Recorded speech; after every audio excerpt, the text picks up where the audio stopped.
Navigating an SAP transformation? We get it. By day, we work hands-on with people like you across the globe. By night, we share what actually works. Welcome to Transformation Every Day with Alexander Greb and Johannes Langguth, where your complex transformation becomes clear, actionable, and achievable. Welcome everybody. It's become quite trendy lately to tag oneself with rockstar attributes, just because you happen to work in enterprise tech. So now we have CX rockstars and HR punks. But in my view, there's especially one individual who truly deserves the title of rockstar within the SAP universe. And that's our guest today, SAP's Cloud Chief Evangelist, Paul Saunders. Together with my co-host Johannes Langguth, we will talk with Paul about his fascinating journey from the music industry, where he collaborated with legends like Lenny Kravitz, to his pivot into technology, ultimately becoming head of product strategy for SAP S/4HANA. Plus, how the evolution of technology has democratized music production the same way cloud solutions disrupted ERP, and much more. In this awesome episode of Transformation Every Day. Let's dive in. I've cut down to like one small flat white a day. So that's where I used to be on 7.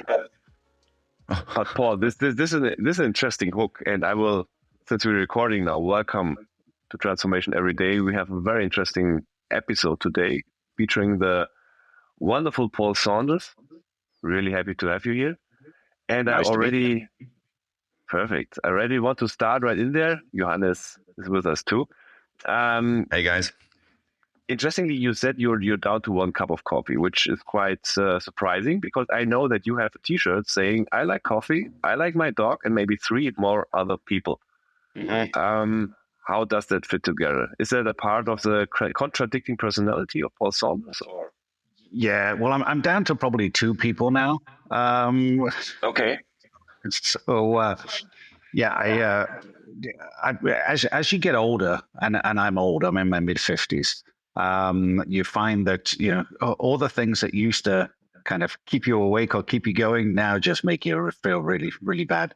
There's the great quote about what doesn't kill me only serves to make me stronger. My preferred version of that is from Jim Carroll, the punk poet from New York, who said, "That which does not kill me only serves to make me sleep till 2 the next afternoon," which I thought was a much more interesting thing to say.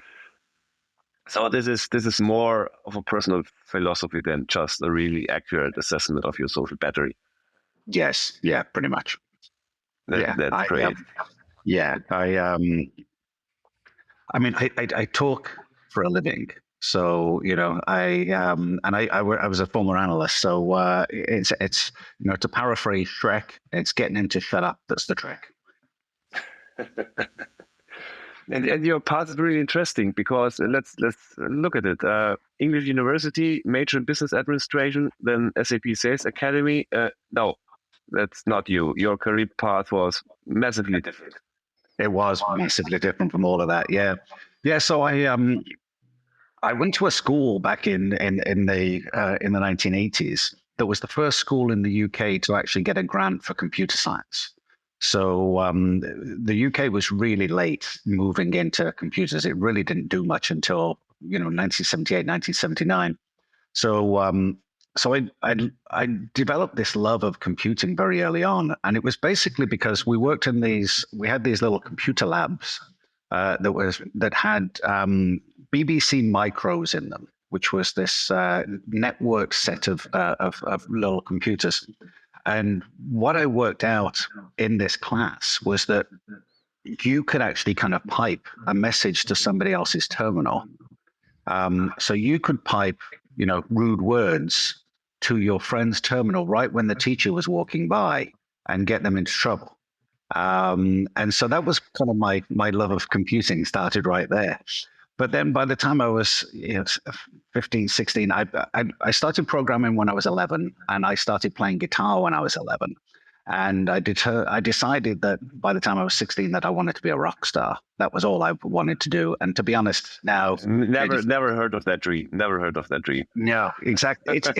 It's in technology. There's so many people that just have it, because I think there's a lot of parallels between computing and music, they're both very structured, in how they work. You've got these 12 semitones, you've got 8 notes an octave and all this sort of stuff. And it's the same with computer programming. But when you have that framework, then there's the creativity that comes on top of it for what you can do with it, which I find really, really interesting. But yeah, so I then went to universities to study performance arts. And so I did that for a number of years and then moved to the US. So I was a transfer student, transferred over to the United States and lived in Hoboken, New Jersey, which is on the other side of the water from Manhattan. And joined a rock band when I was there. And so that's all I wanted to do. So I did that for like 5 years, playing in and around New York and all sorts of stuff. New Jersey has a past of great bands with Bon Jovi and yeah, well, it was, at the time, it was, I mean, New York City is, I still think, the greatest place in the world. I love it. It has so much energy and so much character and everything. And, to be able to play places like CBGB's, which was kind of the birthplace of punk music in America. They did have this legendary, disgusting bathroom. It was like it was really horrible. And there was all these famous names written on there. And I wrote my name right under Debbie Harry's name, on this disgusting bathroom wall. So it was kind of like, you feel like this great. You're part of it. Yeah. You're part of it. Exactly. So I did that for a number of years. And all the while I'm paying my way through by doing computery stuff. Then I moved to Los Angeles and I worked in post-production audio. So this was computer-based digital editing, back when, you had a 16 megahertz Mac. That was, and you think about what they could do back then, it was stunning with that kind of, really basic technology. And then I had this kind of change in career because I was fortunate enough to work with Lenny Kravitz on his 5 album. Did you? And yeah, wow. Yeah, which was kind of fun. Yeah, so I worked in this big studio and I never got to meet any of these cool people that we were working with. And then one day I was at home with my wife. We were newly married. We didn't have much money and, living in a crappy apartment. And we get a phone call late at night. And my wife says, Lenny Kravitz on the phone for you. I was like, no, he's not. She's like, he says he is. So anyway, it was. And I'd been working on a couple of songs on his 5 album. And he wanted to do a video edit. So I ended up working with him over the weekend on the video edits for a couple of his songs. And when I was what kind of person is he, Paul? What kind of person is he? He's exactly like you see him. He's ridiculously good looking. He's incredibly cool. He at the time he was dating Natalie Imbruglia. She did that. She was an Australian musician. She did the song "Torn," which was kind of a big #1 hit. He was just, everything that you picture for Lenny Kravitz. And the funny thing is he's 5 years older than me. And, Alex, we were talking about daughters, before we started recording. You should see my daughter's face when I pointed to Lenny Kravitz one day because she only knew him from the Hunger Games. She didn't know him as a musician when she was younger. And I said, see that guy there? And she said, yeah. I said, he's 5 years older than your dad. And she just turned and looked at me and was like, what? It's like, what happened to you? But the thing that he'd done that I found really interesting was he told me that he'd recorded his entire album himself using a solution called Pro Tools. And this was really kind of a new thing for music. You used to have to be a big artist and get lots of funding and record in these big studios. And he'd really changed things, he was one of the first people to record. And because he's Lenny Kravitz, he played every instrument on the album himself, apart from, I think. And because he's cool, yeah. Just to prove a point. Because he can, exactly. Because he can. I mean, the guy still at 61 still does exercises in leather pants and sunglasses. It's just but I thought it was very similar to kind of how I think technology changed when cloud really came in. It used to be that if you wanted to do a big ERP program, you had to be a pretty big company anyway. Then you'd have to hire a big consulting company, a big SI, and so on. You had to have a lot of money behind it. And then with SaaS, it became available to anybody. But the conversation I had with Lenny Kravitz when he was telling me about this, I was like, I don't really have a career here, do I, going forward? If he can record all of this stuff at home, why would you need a big studio like the one I was working at? So I went back to university in Los Angeles to prove that I could actually do what I could do with technology. And so then ended up doing software engineering, worked for Yahoo for a bit when Yahoo was kind of cool. And then moved over to the IT side, to the dark side, and became a CIO, CTO, and so on. Finally, an analyst, and then the last 4 years at SAP. So it's been, and I still want to be a rock star. I love an SAP rock star. I want to be an SAP rock star. Let's say it like this: in the SAP ecosystem, there are many people who call themselves a rock star. You are one. That's to be clear. I will take that. But still, what would your younger self say if he saw where you ended up? Total shock or totally on brand? There's a Scottish comedian, Billy Connolly, who had this phrase, and I think it was the name of his book, "Windswept and Interesting." He considered himself to be kind of standing there in the wind with his long hair blowing back, and he was just an interesting character. And I've always wanted to have a life that I could look back and say, yeah, I'm kind of windswept and interesting. And so I think the younger self would be like, yeah, you've kind of done it, It was apparent. Yeah. It was apparent. Exactly. Yeah. To pivot to the more SAP stuff, with being an evangelist means that you're always hyping tech stuff, of course, and you try to explain it. Yep. But it also means dealing with skeptics. What's the spiciest piece of feedback that you've ever received about SAP, and how did you respond? Oh, well, the spiciest piece of feedback I ever received was actually when I was still at Gartner, and I was doing an event in, I think it was Espoo in Finland, and I was talking to a bunch of different CIOs. And I had a whiteboard up and I said, tell me the first word that comes to mind when I say SAP. And people were saying, ERP, complicated, reliable, all of this sort of stuff. And one guy said, innovative. And I was like, I stopped with the whiteboard and I was like, oh, that's good. Tell me more. And he goes, you haven't let me finish. And I was like, oh, and he said, innovative in PowerPoint. And I was like, oh, that's brutal. And I said, what do you mean by that? And he said, SAP often presents the right stuff, but doesn't actually bring it to life. And I think that's a fair criticism of how we used to be. And I've seen a huge change away from that, certainly with Christian Klein taking over as CEO, and now with Mohammed Alam for the last, I don't know how long it's been now, 18 months, 2 years as the head of product and engineering. That it's not enough. And Hasso said this a number of years ago at Sapphire. Hasso said it used to be enough for us to say the best run businesses run SAP. That was it. He said, but we have to prove it now every single day. Yeah. And I think that's the biggest shift that's happening at SAP. And yeah, that was a kind of a brutal comment from that CIO. You also used to have the slogan, right? Run simple. What's your take on this one?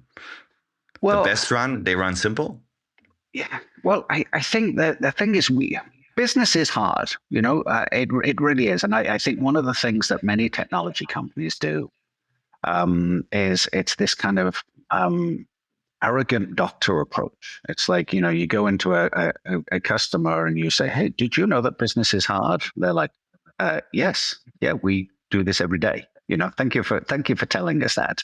But I do feel that with business in general, we make it harder than it needs to be, particularly at the kind of the core, system of record level. So these are kind of the capabilities that any business has to do everybody has to manage their finances, their accounts payable, their accounts receivable. They have to do tax and treasury and so on. They need to hire some people, buy some things, and so on. None of that truly differentiates them to their customers. They're things that you have to do and you have to do well. And, over time with particularly with kind of ERP, this has been the holy grail. Let's try and make that all standard. And everybody starts off with the same mantra. We're going to be 80% standard, 20% customized. And then, after a couple of years, it's 20% standard, 80% customized. And then it becomes really, really hard to unpick this stuff. So I think, run simple is actually still the right approach, but we make it complicated. And I think that just one other thing there, that with ERP in the past, we've tried to say, okay, well, when you standardize everything. And people are, well, that doesn't work, So it should never have been about that. It should be standardize the things that are non-differentiating, and then focus on the things that truly differentiate you to your customer. That's where the business value comes in. Well, that comes to a very interesting point.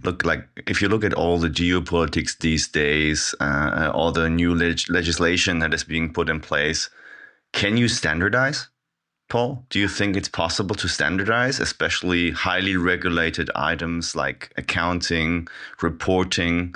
There are a lot of different regulations coming in. And on top of that, there's the data thing that's everywhere these days.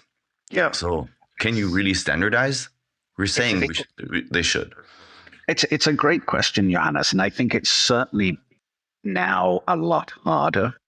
And sadly, I think we've got several more years of this. We used to have this kind of global world, and we've been talking in technology about kind of this splinternet idea, or the bifurcation of the internet for a long time. But with bifurcation, we just thought it would turn into two power blocks. So you would have kind of the West versus the rest, so to speak. But now it's going to be, okay, well, is the EU going to be different from the UK? Is Germany going to be different from France? Is California going to be different from Massachusetts, different from Texas? Well, the answer is yes on all of those things. But I think, Johannes, at the core of it, what all of these governments and regulatory agencies are looking for is by and large the same thing. If you're managing finances, you need to have absolute confidence that the numbers in there are the correct numbers. And how you report that back, or what, kind of nuance each particular area might have. And we've been dealing with things. I mean, think about countries like Brazil. I mean, Brazil has always been hard for non-Brazilian companies to do business with. China has been in the same way. We've learned how to do these things. I think it's just becoming harder and harder. So, but at the core of it, I think, yes, it's still possible to standardize. You just then have to be cognizant of what that regulatory agency's requirements are. But it's hard for businesses. It's really hard. And I think, as I say, it's going to get harder for a bit. From an analyst perspective, I see there is quite a big shift now going away from just the interpretation of the numbers towards more what's the cash flow like, right? If I think Luca once said that cash is king, everything else is interpretation. I don't know whether that's the right quote, but kind of that's the way he thought about it. So it's a big focus these days on cash flow, right? Because there's so much fragmentation from a legislation perspective. Yeah, ironically, for somebody who's made a career in ERP, I've never liked finance. I find finance stunningly boring. And I'm impressed with people that kind of get it. My brother runs a financial services company, and every time I talk to him, I'm like, God, your job's boring. I was like, it really is boring, But and I've done all these finance classes, and I remember the one that really kind of changed my view on all of this. I was selected to go on an executive education course to this really good university in the US called Thunderbird International Business School, which is on the old Thunderbird base in Arizona. And it's this international multilingual business school. And it was just a 2-week executive education course. And in this class on finance for business, I remember we were in this auditorium, and the lecturer is there, and he's standing on kind of stage right of the auditorium. And he says, "This is how a business works." He says, you come up with an idea, and then he takes one step to the left. He says, and then you fund that idea and you develop it and so on. And he takes another step, and he's like, then you go and look for customers, and then you do this, and then you do that. And every time he's doing something about, kind of basically order to cash process or lead to cash, he's taking one step till finally he's on the far side of the auditorium. And he said, and now you get paid. And you've got to get from over there to here. And that's why cash is the most important thing, and I remember that. And then in 2008, 2009, I was on, with my former company, they had daily cash calls. And you think, I think businesses forgot that for a while. Credit became too easy and so on. And liquidity is everything. And that's why I think it's so important when people say, well, you can improve the cash conversion cycle. Yeah. Okay. Well, I mean, that reminds me of my whole startup times. I used to work for a startup called Delivery Hero, which is kind of the Uber Eats equivalent internationally. And I mean, it was exactly that way, right? We focused a lot on customer satisfaction, building the right product, being good at what we do. But all the stuff, the downstream stuff that's required to actually operate the company, that became interesting as soon as we got in the direction of the IPO, because then suddenly there was a big attention to how do you do your accounting? How do you convert cash? I remember in 2016, 17, there were these huge funding rounds. You could billions. You got billions fairly easy without investors really looking into deep down how do you really convert the cash. But this has changed dramatically, hasn't it? Like that shut up and take my money meme. Yeah, it was exactly like that. Yeah. But it has changed dramatically, hasn't it? It really has. And I think, you've seen it with business as well. I mean, it used to be growth at all costs. That's all the capital markets did about, just grow, grow, grow. And then it now is, okay, grow, but it better be profitable, and so that comes back to why, every business really only cares about 3 things, which is revenue, cost, and risk. How do I improve my revenue? How do I lower my costs? How do I manage my risk? And I think it's, for a while it was revenue. And so that's where you saw a lot of investment into, I hate the term, but front end systems, let's get more orders coming in. And it's like, well, more orders coming in that you can't, pick, pack, and ship. And maybe you don't know whether you're actually making money on it, doesn't really make sense. And I learned that at a former company where I was CIO, where we were actually, we took part in this big promotion with one of the big stores in America. And we were so excited that orders went through the roof and we were shipping, and it was just crazy.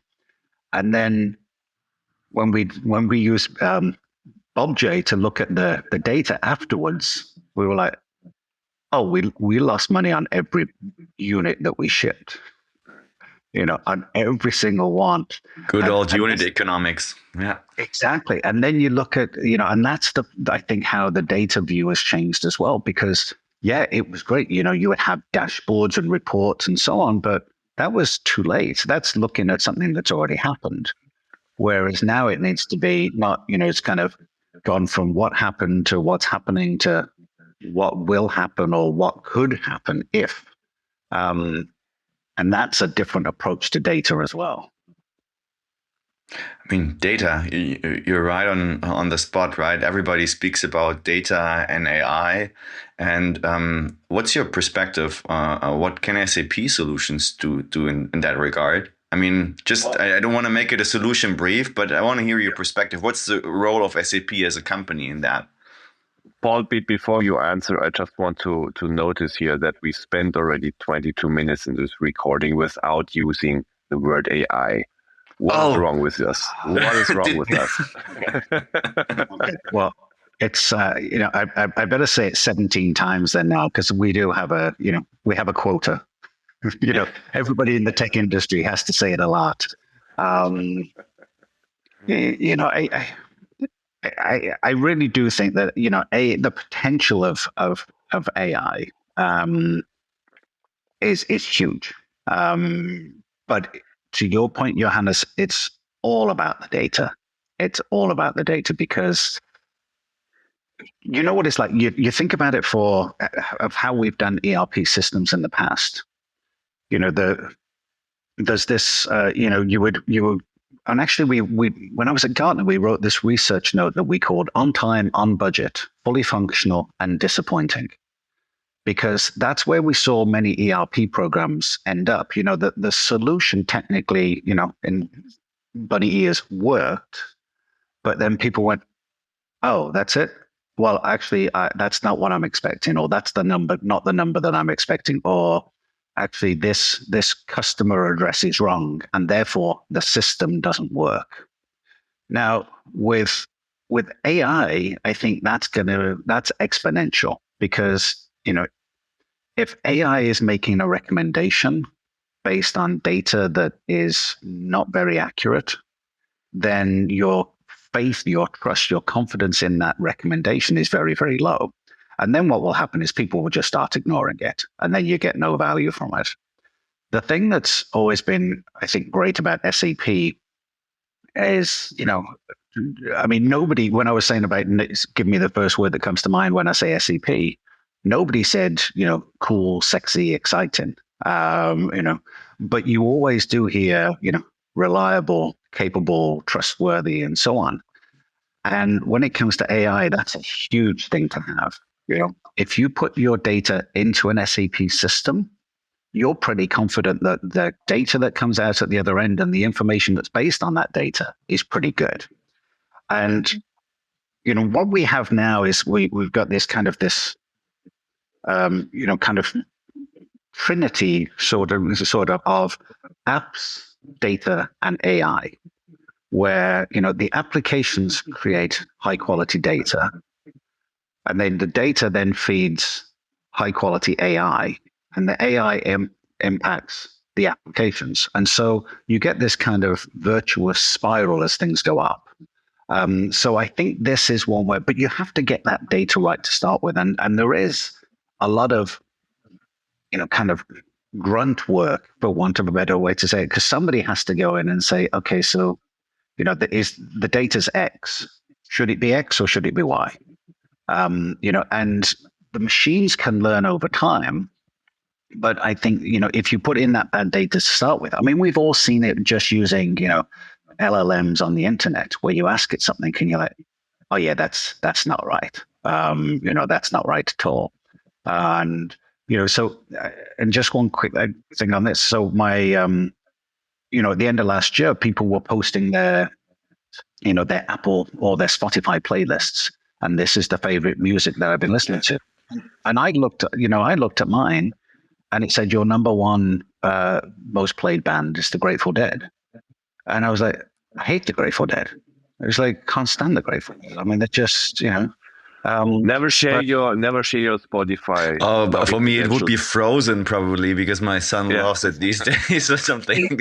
Exactly. So, but this is the thing. So that, my wife is a huge Grateful Dead head, and, she has her own account, but she's not going to log out of the one that's connected to the Sonos system and all of this sort of stuff. So she just plays through my account.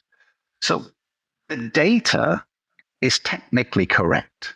The most listened artist for me is but the outcome, the information is not correct. So you always need, that human certainly as we're starting to get the data better and better, to look at it and go, yeah. So this idea that, our robot overlords will be running everything. No, it's about the machines and the humans coming together. I think that's where the value is. But the data piece is so important. And we know for a fact that every business has a lot of bad data out there. Everyone. So you think about it again, you start these ERP programs back in the 1990s or 2000s, and everybody goes, okay, so we just need to update our ERP system and everything will work. And then, you do those, those blueprinting discovery phases. And then you find out it's like, there's what application that does that? IT didn't know about that application, and I think the average company now has like 800 to 1,000 different applications. And that's just the ones that IT knows about, so there's a lot of stuff that goes on in a business and this is another thing I think particularly with our business data cloud that I like. It's bringing in all of that business data from other sources and from those unstructured sources where a lot of the way the business really works happens. Yeah, and I think it's adding the semantics, right? It's not just exposing the data, but a key thing that we have to think about these days is what is the semantics really? How do the data relate to each other? What kind of products do they form?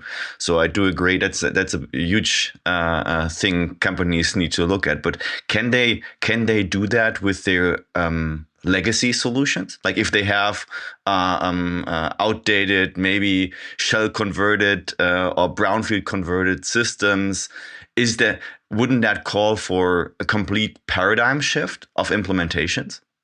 I think it is for some businesses. Yes, you could say it's a paradigm shift. But first off, I would say that for every business, a vendor shouldn't be managing your business strategy. If you say, look, I'm making a change because a vendor has told me to, I don't think your CEO is going to respond very well to that. So if you look at your business today and you look at your strategy and you say, okay, where are we going to be in 5 years' time? Most companies have kind of their high level strategy on their webpage. So it might be, we plan to grow into North America. We plan to be the number one for X in this business. We want to grow, intrinsic value by this amount. If you write that on a whiteboard on the right-hand side, and then you write where you are on the left-hand side, and you can see from the systems and processes and data that you have today that you can get there, then don't change anything. But I've yet to meet a business that has said that, hey, our business will be exactly the same in 5 years' time.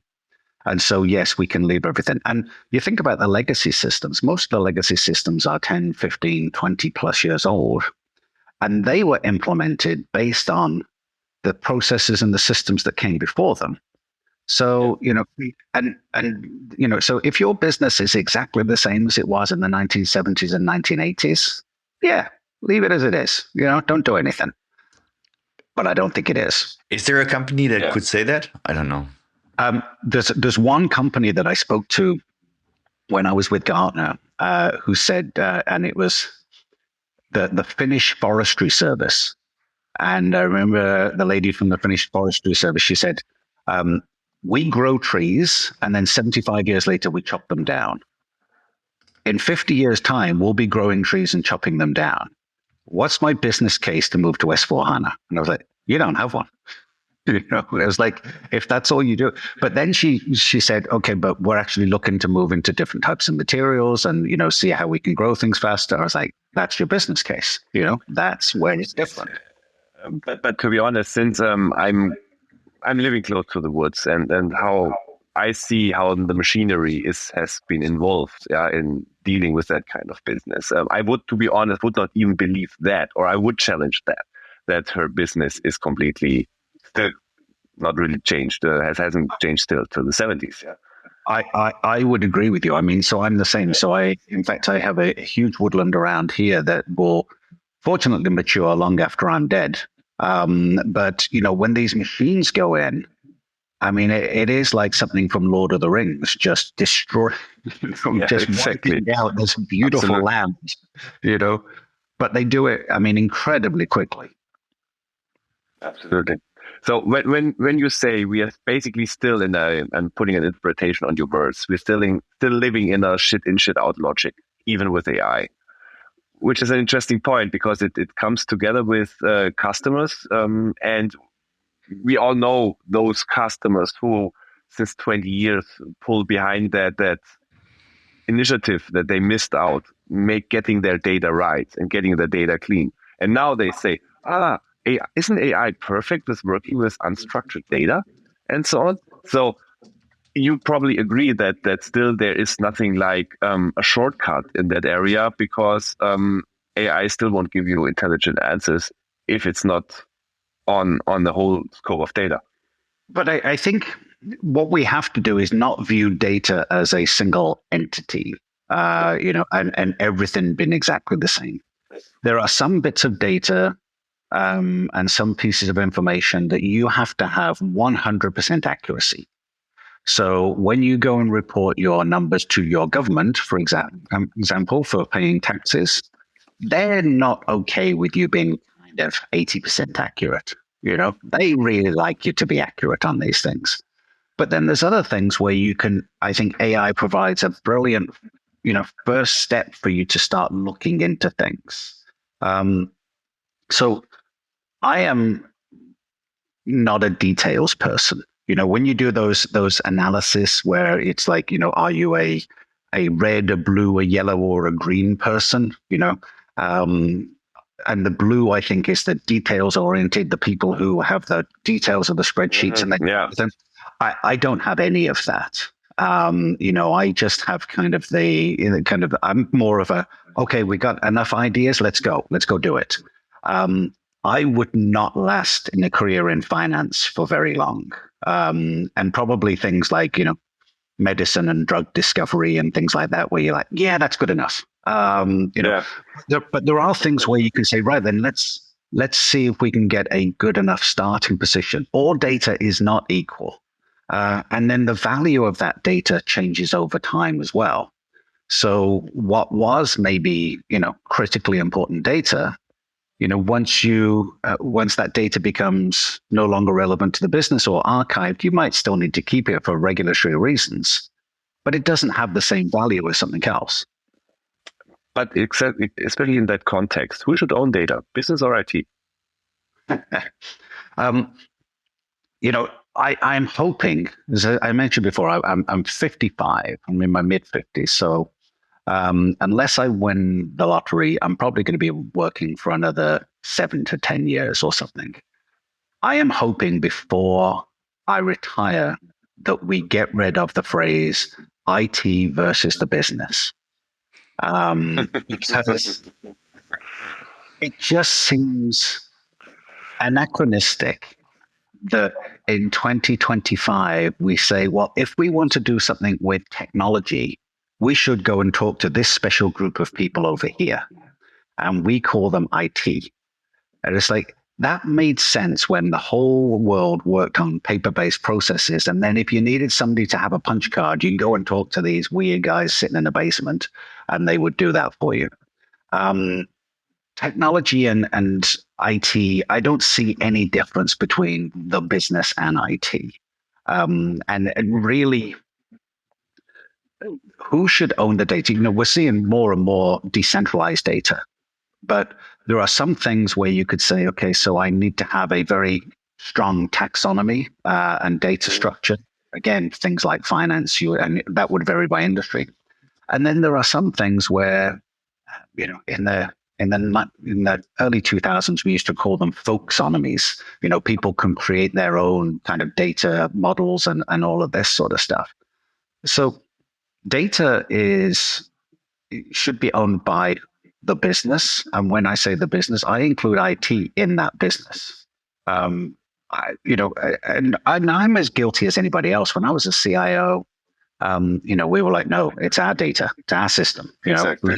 Leave it alone. We'll tell you what you can do with it. And what happened? Well, as a result of that, everybody went, well, I'm just going to go around IT. If I need to get something done and IT is going to make it really, really hard for me, then I'll go somewhere else. So it comes to you have to have you have to have good governance in general, and you have to have good data governance. And I think it's always been kind of viewed as a nice to have or something we'll do if we have time. That doesn't work anymore. If AI is going to be, you've got all these different AI agents, you need to make sure that the quality of data that they're all trained on and they're all using is incredibly high. And that's a responsibility for the business, just as it is to, hire good people and manage your finances and take care of environmental health and safety and all of these sort of things. It's not just a nice to have. One point which is very interesting, also based on what you say. Last time we talked about cloud, we were also talking about the state of cloud ERP implementations. Yeah, who is going to the cloud? Who is a little bit refusing and maybe not yet have found his compelling case? In the time in between, maybe it's purely subjective because I'm working a lot with these customers, but I see that certain things has changed because suddenly it's not those startups or net new names or the typical, let's say, service companies anymore who move to the public cloud, to a multi-tenant implementation. But we have now a rising number of really serious manufacturing companies who say, no, not only the sales organization, the mothership will move to the public cloud. And I have now a customer, which is a really serious automotive supplier who said, yeah, 100%, we do that because especially our industry now, being highly disruptive, moving now to completely different areas, needs that what public cloud offers. Has there now a compelling moment happened? Where do you see this development? I think that compelling moment happened a while ago. And again, I'm going to have a bit of a mea culpa for the technology industry in general. That for the longest time, we talked about cloud as if it was all about the technology. And I remember somebody saying to me, they'd heard this great quote that cloud is just other people's computers, and I was like, yeah, this is the problem. And I can't remember who it was who said it. It was somebody at Gartner. They were talking about cloud native. And somebody said, look, the best way to think about cloud native is doing something differently, leveraging cloud technologies. And I think in the early days of cloud, we didn't take the doing something differently part. We just said, you need to use cloud technologies. And then the argument was, well, why? Well, it's more secure, it's faster, it's cheaper. I can stand up a server in, 2 minutes versus 2 days and so on. That's not what it's about. It's about, can you actually do things differently? And so I think there's some companies that were kind of like the pioneers and the trailblazers that said, look, we're going to do things as very differently and be much more flexible. And some succeeded and some didn't. I would say that the kind of the bulk or the meat of the bell curve now is saying, yeah, it's not about cloud for the sake of technology, but it's about us saying, look, we can't just operate the same way that we've always operated and expect things to, for us to be able to fit in with how the world changed. I mean, even if you just look back at the last 5 years of history, I mean, it's really hard to think about, kind of this level of just constant change and stuff. There's, there was this term perma crisis that was used for a while because, as humans, we always like to see the negative in everything. But I think there's also kind of this perma opportunity as well. So to me, having conversations in 2025 about cloud just seems just like, well, of course it's cloud. It's cloud gives you that ability and flexibility to do things different. If you are not going to do things differently, then cloud is not going to do a thing for you. And what I have seen, I think, is companies much more prepared to say, look, but yes, this is what's got us to here. This is what's made us successful. But as you say, even some of the biggest companies in the world, ones in really, structured industries, like being an automotive supplier, is a tough one. You've got to get that component at that production line at that exact moment, or you're out and somebody else is in. But there's still ways of doing things differently. And I have seen that shift, I think, really over the last 3 to 5 years of companies saying, yeah, we need to be much more, not just flexible but, where we can take advantage of the disruption and not just survive the disruption, because disruption is here, forever. It just is. That's the way the world works. What you're touching upon is the difference between transformation and cloud transition, right? A lot of people interpreted the transition into the cloud as a transformation, which it might be a technical transformation, but let's be honest, it's replacing A by B. If you're just a server, it's as you said, it's somebody else's computers or servers. But if you do things differently, that's a real transformation indeed. So it I think also has changed the view how companies look at IT these days, right? It's not just a cost center where you say, okay, I have to optimize my costs, the input, to get the maximum output. Transformation also means that the role of IT itself has to change. But what caused this, Paul, in your perspective? Why do companies now suddenly really think about that differently compared to the past?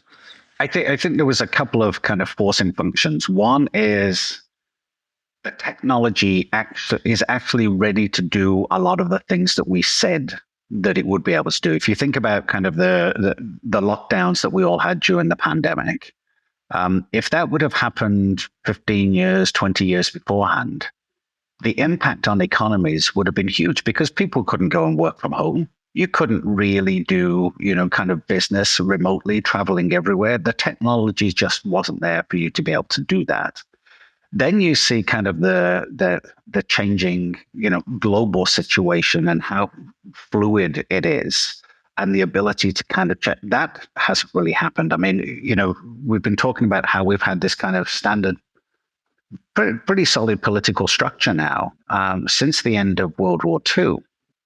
For most of the Western world. And now, President Trump, whichever way you view him, he's kind of shaking that up to say, actually, things will be different. So these changes will always happen.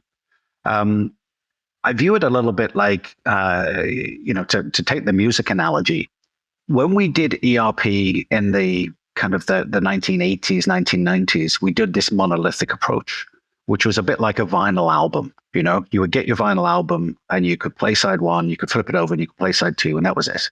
And it worked every single time, unless you got a scratch on it. But then, you couldn't say, oh, I don't like song 3 on side 2. I want to change that with something else. Couldn't do that. So if you wanted to have something else, you had to get a different album, which is what we did with ERP. Well, because, it was IT that was dictating that album. Hey, you're all going to have to listen to, IT. We're all a bunch of old metalheads. So, you're going to have to listen to Motorhead. If somebody said, I don't want to listen to Motorhead, I want to listen to something else, then you ended up with kind of the mixtape, where you would grab all different things from different places and assemble them into this compilation tape. And that's kind of what happened with best of breed software.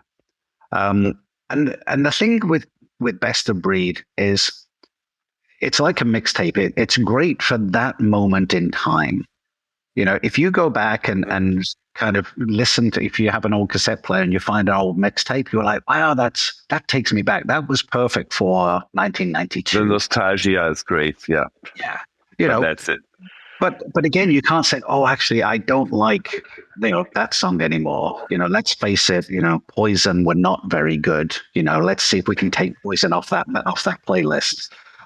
You can't do that. And this is the thing with best of breed. People said, oh, and the other thing with best of breed is it's all about finance picking the best application for finance, HR picking the one for them, sales picking the one for them.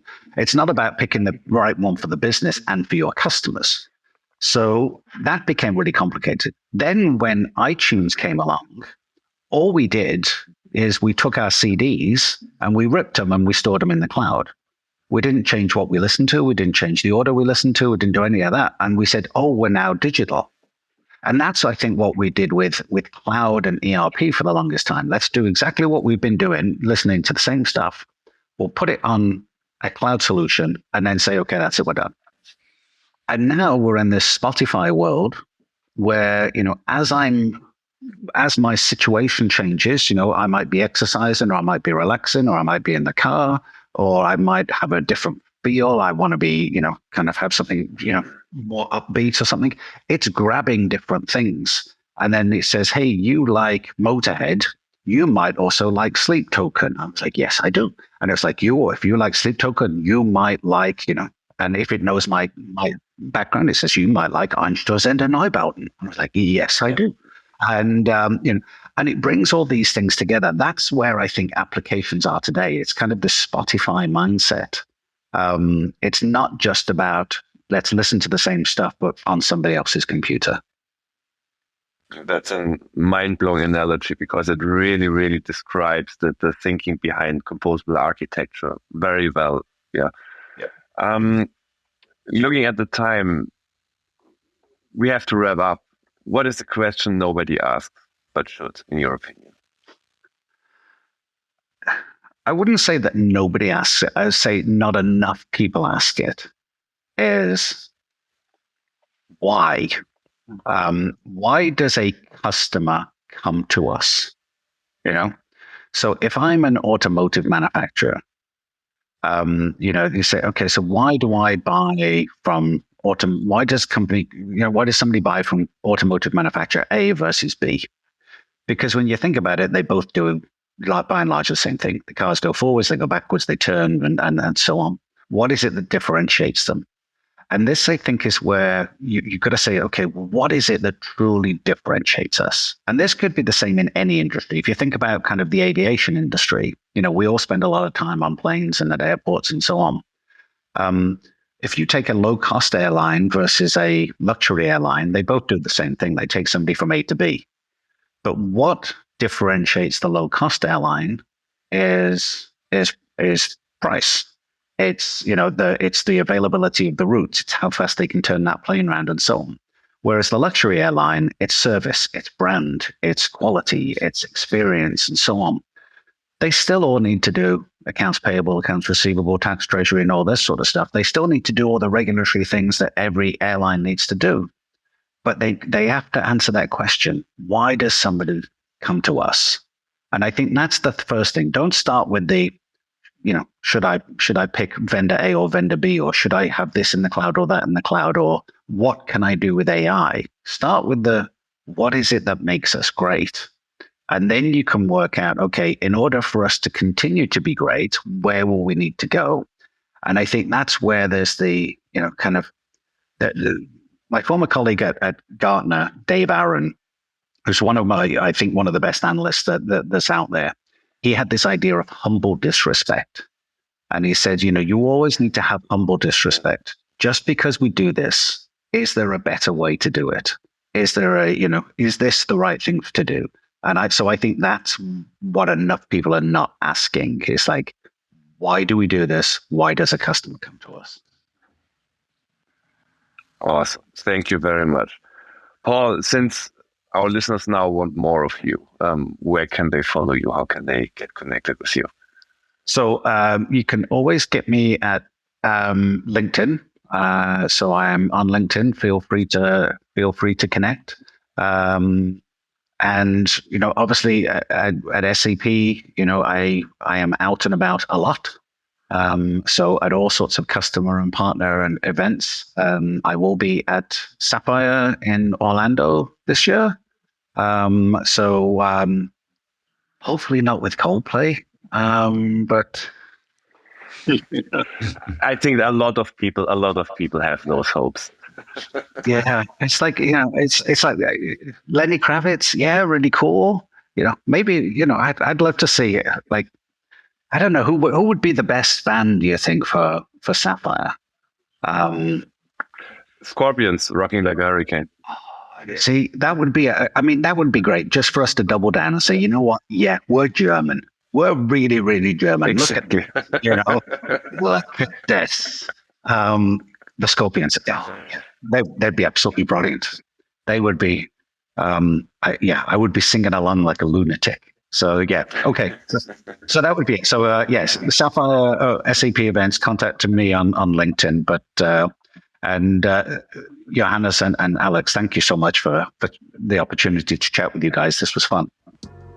We got to thank you to have you, and maybe on future episodes of Transformation Every Day. Of course. Thank you very much for being our guest. Paul, thank you, Paul. Nice to have you. Johannes, great to have you too. And thank you. To all of you, have a nice day. Bis bald.